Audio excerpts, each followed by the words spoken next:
Parts of our healthcare delivery system do need fixing. Workers feel locked to their jobs because they get their health insurance from their job. And no one knows what anything costs. Even doctors don't know. As a result, everything costs more. Obamacare doesn't even address those problems. But it's supposed to solve all kinds of other problems. You have turned, Mr. President, the right of every American to have access to decent health care into reality for the first time in American history. Yippee. And Obamacare does promise to cover the uninsured and somehow to lower costs. And maybe it will. It's early yet. But I'm skeptical, and Obamacare is already creating some new problems. Let's talk to a doctor about that. Orthopedic surgeon John Barrasso. I should also say he's a U.S. Senator. So, John, what's that giant stack of paper next to you? This is the red tape tower, John. It's over 7 feet tall, and these are just the regulations that have come out so far because of the Obama health care law. There's over 20,000 pages. You and I thought that the health care law, which was over 2,000 pages, was too long. But remember, so many times it said the Secretary of Health and Human Services will write the rules and regulations.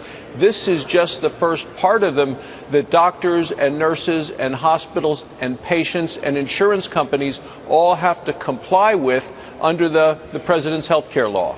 So that's the first part, more to come. But what about the goal? The uninsured, 40 million, 50, 20, whatever it is.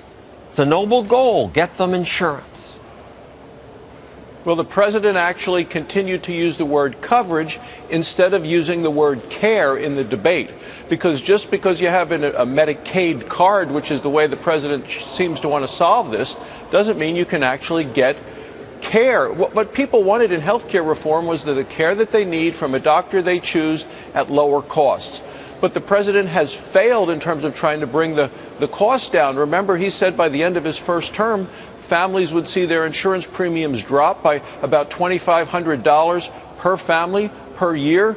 No one has seen that. And in fact, if you go to a town hall meeting and you ask people how many of them think that they're paying more for health care under the president's health care law, all the hands go up. And then you ask them, do you think that the quality and availability of your care will be better? Nobody thinks that. Even Kathleen Sebelius finally admitted, she's the Secretary of Health and Human Services, that under the health care law there would be winners as well as losers. Well, many more people now believe they're going to be losers under the president's health care law. And the costs are already going up. Associated Press reports claims costs are up 32%.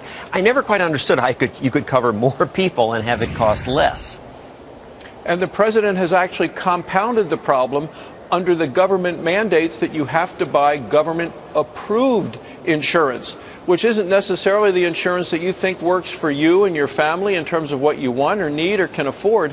You have to buy a very expensive level of coverage because it has to cover so many things, many of the things that aren't necessarily that are right for you or your family. I see on the list every policy now must cover preventative care, mammograms, colonoscopy without any deductible, breastfeeding support, supplies, and counseling. So everybody has to pay for that even if you don't want it. Everyone has to pay for government-mandated insurance, which has a whole long list of things that they have to cover. And, of course, the rates are going to go up if you have to buy a lot of things that you don't want. All right, but what would you do about the poor? Without government, won't the poor suffer? We need to make sure. I wanted to focus on getting actually the rates of insurance down so people could get the care they need from a doctor they choose at lower costs. But I don't think it helps anyone when the cost of care and the cost of insurance continues to go up under the president's health care law. The other problem is that you're exempt if you run a business and you have fewer than 50 employees. So I hear businesses are saying, I'm not going to expand. I got 49 workers. That's it. Well, the Federal Reserve is actually in its beige book last month said that one of the big drags on the economy in this country, the reason that people aren't expanding or businesses aren't expanding, people aren't being hired, is because of the uncertainty as well as the mandates in the health care law. Part of it is the number of 50 employees or fewer, so they're not hiring more people into those businesses.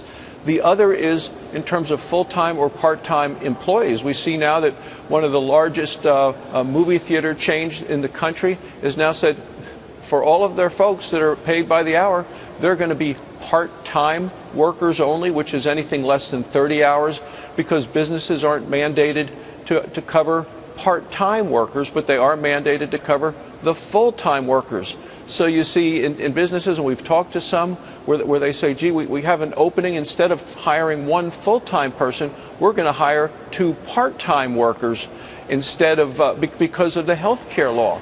The health care law is dragging down our economy, making it harder to people to find full-time work. Thank you, Senator Barrasso. All these laws have unintended consequences. Thank you, John. And let's look at that big 7-foot pile again. There it is. And the Secretary shall continue to write new rules, it says in the bill, and they will grow. Okay, now let's